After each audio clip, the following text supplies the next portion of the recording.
What if the person you're praying for isn't the one God sent, but the one you begged for out of loneliness? Most people confuse chemistry with calling, but the truth is, God doesn't bless confusion. If you've ever wondered whether your love story is heaven-written or self-written, keep watching. Love is one of the most beautiful and confusing parts of life. You meet someone, your heart skips a beat, the conversations flow, and everything feels right. But then comes the question, is this really from God? Or am I just caught up in emotions? See, not every relationship that feels good is actually God's plan, and not every breakup is the enemy trying to ruin something. Sometimes, it's God trying to protect you from what you can't see yet. In this video, we're digging deep into the 7 clear signs that God may have chosen your soulmate. These aren't just feel-good ideas or random opinions. These are real, biblical, time-tested signs that help you move beyond the butterflies and into something deeper.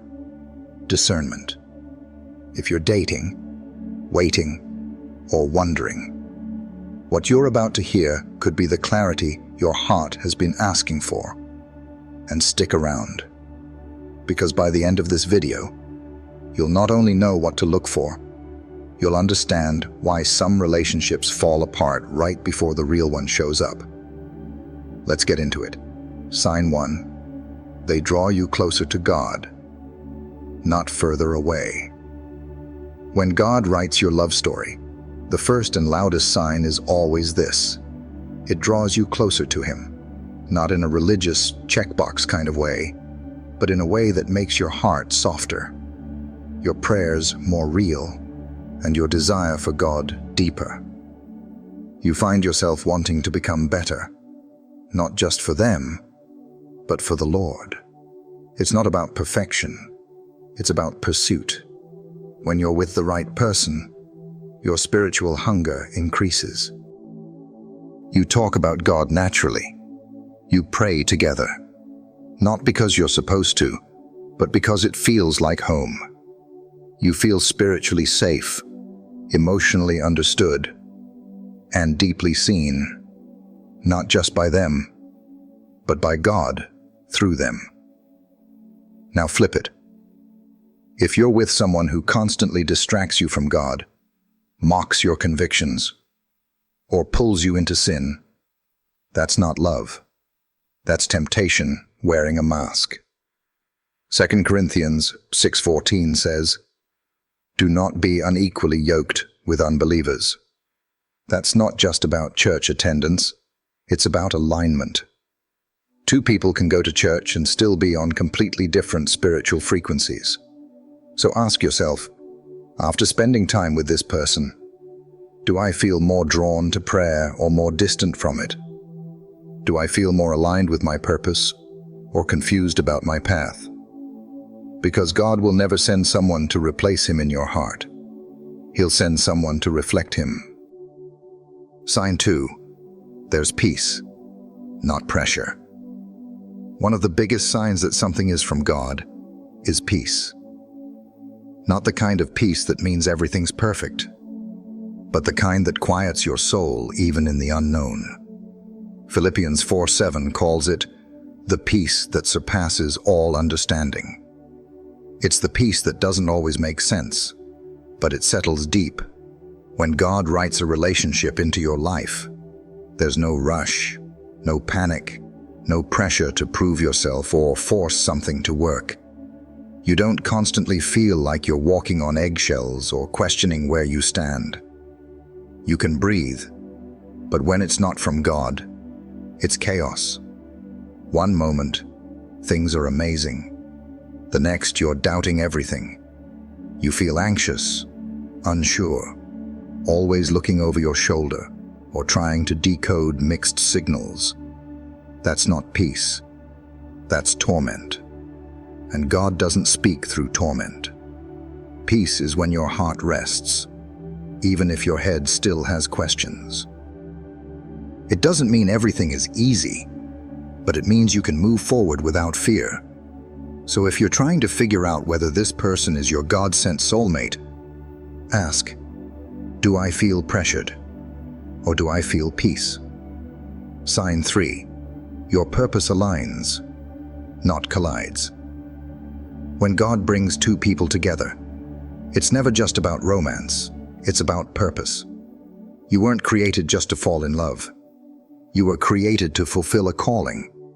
And when God chooses your soulmate, your purpose and theirs don't compete.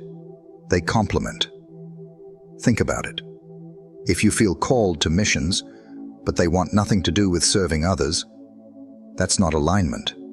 If you have a dream to build something for the kingdom, and they're more focused on building their own empire, that's not alignment either. In Amos 3:3, it says, "Can two walk together unless they are agreed?" God's plan for your life isn't small, and He won't pair you with someone who shrinks your vision just to feel comfortable. He'll pair you with someone who pushes you closer to it, someone who doesn't just cheer for you, but runs alongside you. It might not look identical. One might lead in worship, the other in business. One may be behind the scenes, while the other is out front. But when it's God, the mission flows in the same direction. If being with them makes you question your calling, it's probably not a calling from God. But if their presence makes you want to run harder after what He's placed in your heart, don't ignore that. Sign 4. Their love reflects 1 Corinthians 13. We've all heard it at weddings. Love is patient, love is kind. But 1 Corinthians 13 isn't just poetic. It's a measuring stick. God will never send someone whose version of love contradicts His definition of it. Real love is patient. It's not rushing you to meet their emotional needs. Real love is kind. It doesn't manipulate, guilt trip, or belittle. It doesn't envy your dreams or keep score of past mistakes. It protects, trusts, hopes, and endures. That's not just romance, that's character. And when God chooses your soulmate, you'll see that kind of love. Not perfection, but intention. You'll see effort in the way they speak to you, handle conflict, treat others, and respond when things don't go their way. If their love only shows up when it's convenient or benefits them, it's not love, it's self-interest. And if they say they love God, but consistently dishonor you, it's not alignment, it's a contradiction. The right person will reflect Christ, not just in church, but in how they show up for you when nobody's watching. Sign 5. They challenge you in the right ways. The right person will love you where you are, but won't let you stay there. They'll challenge your comfort zones, call out your blind spots, and encourage you to grow, not with judgment, but with love. Proverbs 27:17 says, "As iron sharpens iron, so one person sharpens another." When it's from God, you won't just feel safe, you'll feel stretched. And that's a good thing. Because love isn't just about flowers and date nights, it's about transformation. Maybe they point out when you're being prideful, or encourage you to forgive someone you've been holding a grudge against. Maybe they nudge you to go after that dream you've been too scared to chase. That kind of challenge is godly. It's not critical, it's constructive. If someone only affirms your flaws or enables your worst habits, they're not loving you, they're limiting you. But if they speak truth in love, and you find yourself becoming more like Christ because of them, pay attention. That's a sign. Sign 6. Wise counsel confirms it. God often speaks through people, not just anyone, but through wise, godly voices who love you and aren't afraid to tell you the truth. Proverbs 11:14 says, "In the multitude of counselors there is safety." So when God brings the right person into your life, there will usually be confirmation, not just in your heart, but in your community. Maybe it's your parents, your pastor, your mentor, or a close friend. If they've prayed about it and feel peace too, that's not coincidence. That's clarity. On the other hand, if people who genuinely love you are raising red flags, don't dismiss it too quickly. Now, this doesn't mean everyone will agree. Sometimes, good people project their fears onto your situation. But if the people you trust the most, and who walk closely with God, are sensing something's off, slow down. God doesn't operate in isolation. He often uses the wisdom of others to affirm what He's already telling you. So don't just ask yourself, "How do I feel about this relationship?" Ask, "What do the wise people God placed in my life think about it?" Sign 7. God keeps opening doors, not closing them. When something is truly from God, you won't have to constantly force it. Yes, relationships take effort, but not constant fixing. When God chooses your soulmate, the doors to grow, connect, and commit begin to open naturally. That doesn't mean there won't be challenges, but it does mean that the timing, the growth, the peace, it all starts to align. Conversations deepen, trust builds, circumstances shift to make room for the relationship instead of tearing it down. You don't have to beg for clarity. You don't have to chase them, convince them, or feel like you're always one wrong word away from breaking everything. It's like watching puzzle pieces fall into place, slowly, beautifully, and sometimes, surprisingly. If every door seems to slam shut, if jobs fall through, trust keeps breaking, or the relationship constantly resets itself, step back. God doesn't play tug-of-war with your heart. If it's His will, He'll make the way. So look for the doors.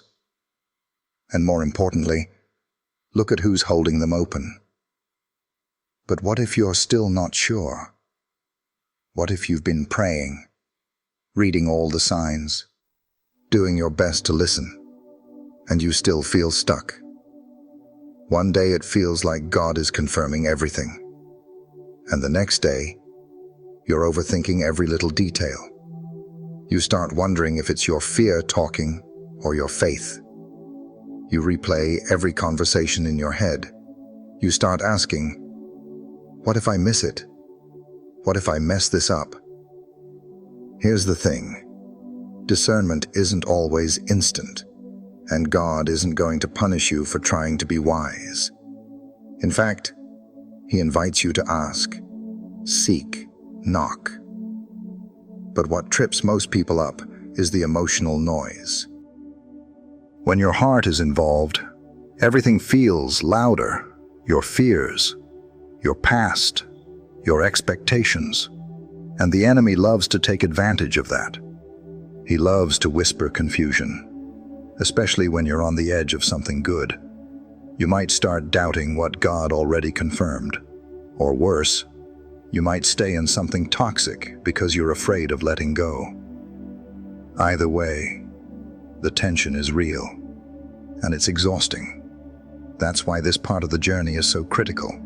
Not just to know the signs, but to process them with God, not apart from Him. Because even when the signs are all there, your heart still needs time to catch up with what your spirit already knows. This is where trust comes in. Not trust in a person, but trust in God. Because even when all the signs line up, even when wise people confirm it, and peace surrounds it, you still have to walk it out one day at a time. There's no shortcut through faith. And sometimes, the way God confirms something isn't through a lightning bolt moment. It's through quiet consistency. Love stories written by God often unfold slowly. Think about Isaac and Rebekah. There wasn't a dramatic love confession or some over-the-top fairy tale moment. It was obedience, prayer, and alignment. Abraham's servant prayed for a specific kind of woman. Kind, servant-hearted, willing. And Rebekah showed up, doing exactly that, without knowing anyone was watching. That's how God works. He builds stories that make sense in hindsight, but require faith in the moment. So instead of begging for a sign, start asking for clarity. Instead of obsessing over whether they're the one, ask God to make you the right one. The truth is, no person, no matter how amazing, can fill a God-sized hole in your heart. And no relationship, no matter how perfect it looks, will feel right if you're disconnected from your Creator. If you're still unsure, give it time. Fast, pray, get in the Word. Because God is not the author of confusion. He may not answer on your timeline, but He never leaves you hanging. And when it's from Him, the longer you wait, the more peace you'll feel, not less. Here's the truth that changes everything. When God chooses your soulmate, it won't just be about how they make you feel. It'll be about who you're becoming with them. That's the difference between a temporary thrill and a lifetime covenant. You'll know it's from God, not because everything is perfect, but because everything begins to align in ways you couldn't have forced on your own. You'll look at this person and realize, they don't complete me, God does. But they do complement the calling God's already placed in me. Their love doesn't distract me, it sharpens me. Their presence doesn't confuse me, it clarifies things. It's not fireworks and drama, it's peace and purpose. It may not look like what you imagined. It might not come wrapped in your exact preferences or your dream timeline, but God isn't concerned with fairy tales. He's concerned with foundations, ones that last. And when He builds a relationship, He builds it to withstand storms, not just sunsets. So if you've been praying, doubting, overthinking, waiting, pause, take a breath. Maybe what you're in right now isn't perfect, but it's being perfected. Maybe this is the chapter where you stop trying to write the story yourself and let God take the pen. Because when it's Him, you won't have to force it. You'll just have to follow. So let's bring it all together. If the person in your life leads you closer to God, not away. If they bring peace, not pressure. If your callings move in the same direction, and their love reflects patience, kindness, and truth. If they challenge you to grow, not stay stuck. If wise people around you confirm what your heart's been sensing, and if God keeps opening doors instead of shutting them, then maybe you're not just lucky. Maybe you're aligned with something sacred. God doesn't always shout His answers. Sometimes He speaks in whispers, through peace, through timing, through patterns we only notice when we slow down. That's why this kind of love doesn't rush. It listens, it prays, it discerns, and when the time is right, it says yes with confidence, not confusion. You don't need a dramatic sign or a perfect situation to trust God's leading. What you need is a heart that's willing to obey, even when it's scary, and eyes that can see past the surface to the fruit. Because the right person won't just make you feel something. They'll help you build something. With God at the center, that's how you know. If this spoke to your heart, watch the next video on how to hear God's voice clearly.